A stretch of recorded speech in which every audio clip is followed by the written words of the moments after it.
Oi, pessoal dos sétimos anos, tudo bem? Faz tempo que não nos vemos, mas é por uma boa razão.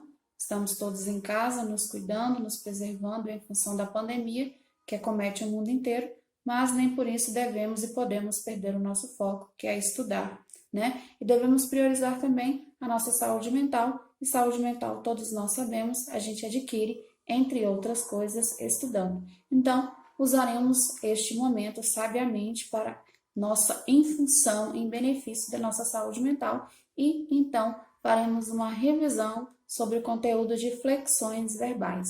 Conteúdo este que nós já trabalhamos em sala de aula e usaremos esse espaço para fixar melhor ainda estes conceitos. Iniciaremos então falando sobre os modos verbais. Vocês já devem saber, devem se lembrar que os modos verbais são indicativo, subjuntivo e imperativo.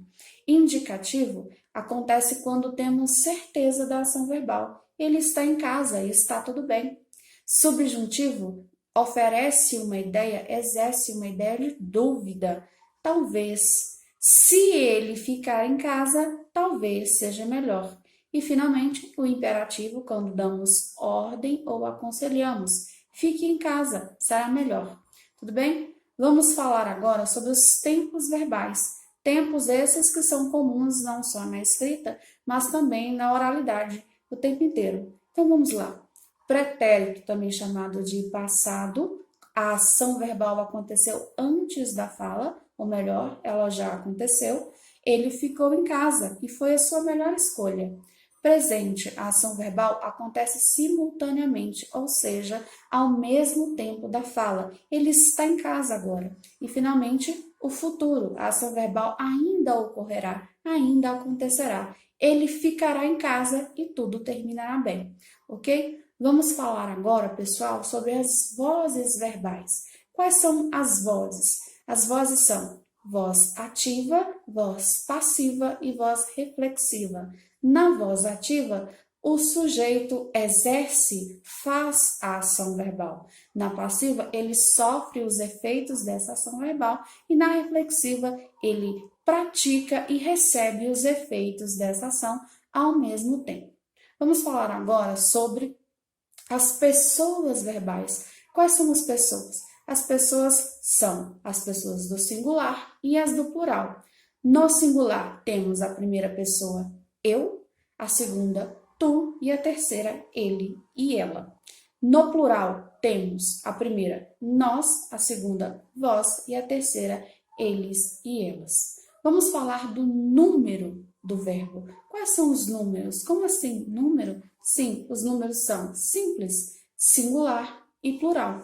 Por exemplo, ele corre, singular, e plural, eles correm. Tudo bem? Já falamos então sobre modo, sobre tempo, sobre pessoa, sobre vozes e sobre número. Agora vamos falar sobre as formas nominais do verbo, ok? Quais são as formas nominais? Vocês já sabem, já estudaram. Fala aí, deixa eu ouvir. Nossa, professora cheia de piadinha. As formas nominais do verbo são infinitivo, particípio e gerúndio. O infinitivo eu gosto de ilustrar da seguinte forma. São só uma ilustração, ok? Só para vocês fixarem melhor. Infinitivos são verbos em estado bruto, aqueles que não sofreram alteração, que não foram conjugados ainda. Eles são facilmente identificados se olharmos as terminações ar, e ir, falar, cantar, comer, andar, partilhar, construir, falir, ok? Os verbos no particípio dão uma ideia de ação já terminada, falado, cantado, amado, ido, terminado, ok? E os verbos no gerúndio, eles expressam, eles nos dão uma ideia de uma ação ainda em continuidade, falando, cantando, amando e indo. E para terminar essa parte, gostaria de falar com vocês sobre as conjugações verbais, né? Primeira, segunda e terceira. Isso também é fácil da gente conseguir entender, ok? Verbos terminados em ar, como amar, falar, cantar e desenhar, são verbos pertencentes à primeira conjugação. Já os verbos terminados em er, como comer, vender e aprender, estão enquadrados na segunda conjugação. Já os verbos terminados em ir, como falir, construir, eles pertencem à terceira conjugação. E agora vocês devem estar se perguntando, e os verbos terminados em or, como compor e pôr? Eles vão ficar juntinhos com os verbos da segunda conjugação, porque na sua historicidade, ou seja, quando eram utilizados no passado, o verbo pôr, por exemplo, era o verbo poer. Por isso, por sua terminação, por sua etimologia, ele também ficará junto com os verbos da segunda conjugação, ok? Terminamos essa parte, vamos falar agora sobre frase, oração e período. Para tanto, gostaria que vocês fixassem dois conceitos: frases nominais e frases oracionais. As frases nominais são aquelas expressões, é aquele construto lógico, é aquela mensagem que se organiza, se faz entender, mas sem a utilização de um verbo, ok? Por exemplo, pandemia, que momento difícil. Temos uma expressão que faz todo sentido, porém não encontramos em sua estrutura um verbo. Já as frases oracionais também são expressões que nos oferecem uma mensagem, mas em sua identidade há algo muito importante que devemos sempre lembrar: o verbo. Essa frase oracional circunda, se constrói,